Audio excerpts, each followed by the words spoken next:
Je vais vous parler du livre de la Genèse. La thèse que je soutiens actuellement, c'est que, comme il a fallu ajouter le Deutéronome à ce qu'on appelait le Pentateuque, à mon avis, on a été obligé, pour garder cette structure en 5, de mettre 2 chapitres ensemble. Le premier et le deuxième livre, la Genèse et ce que j'appelle l'Alliance, ont été mis ensemble sous le nom du premier, c'est-à-dire la Genèse. La preuve de cette théorie, c'est que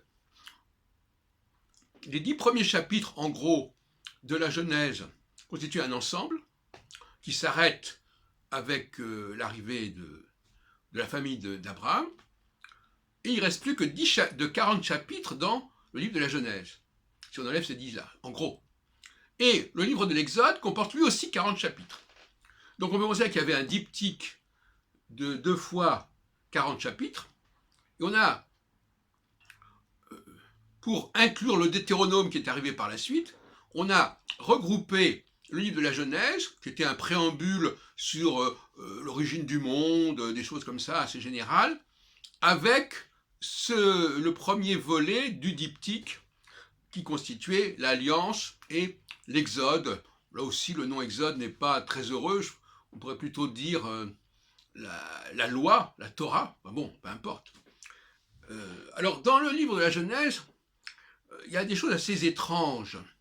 Et cet ouvrage, d'ailleurs, joue un rôle tout à fait exorbitant par rapport à l'ensemble du Pentateuque, puisque non seulement on y trouve le récit de la création, récit qu'on retrouve par ailleurs, et d'ailleurs, la fameuse formule initiale Bereshit bara Elohim et Hashem et Haaretz, ça nous fait penser immédiatement au couple Uranos-Gaïa de la mythologie, puisque ça veut dire qu'il créa le ciel et la terre, etc., etc. Et c'est pareil pour le déluge, et c'est pareil pour toutes sortes de choses. On renvoie à Gilgamesh, on renvoie à tout un ensemble de mythes babyloniens.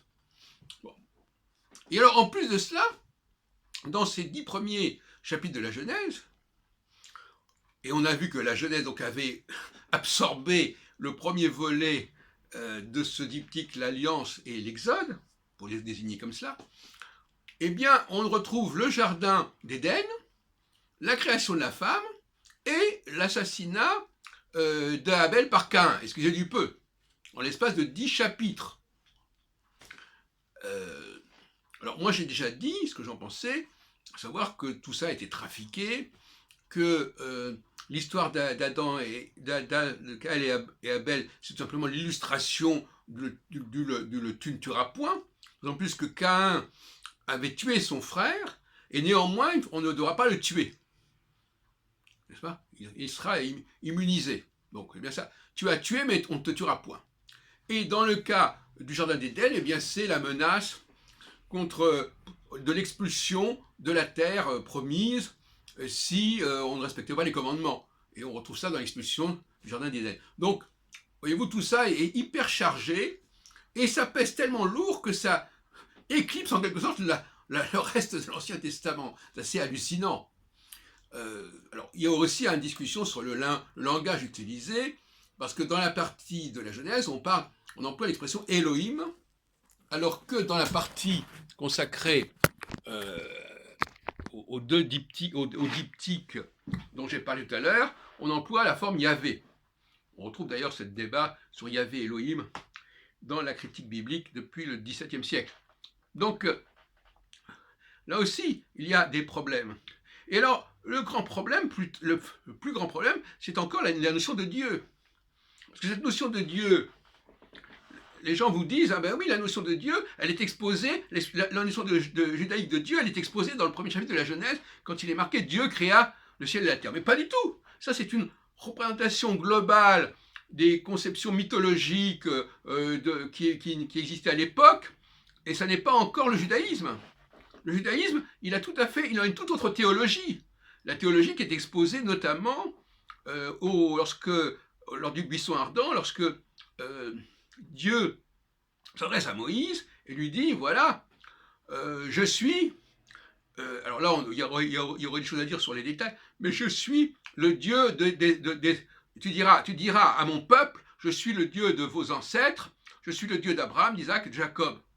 Et le peuple dit, tu es notre Dieu. Bon. Alors ça, on ne peut pas dire que c'est quelque chose, c'est pas un Dieu universel. Donc il y a bien, alors on nous dit, ah oui, mais il y a quand même le tétragramme qui fait partie du chapitre 3 de l'Exode. Mais il est évident que ce tétragramme, dont on parle beaucoup, il a été rajouté par la suite, parce qu'il est complètement en hiatus avec tout le discours du chapitre 3. C'est clair, c'est gros comme une maison, cette histoire-là.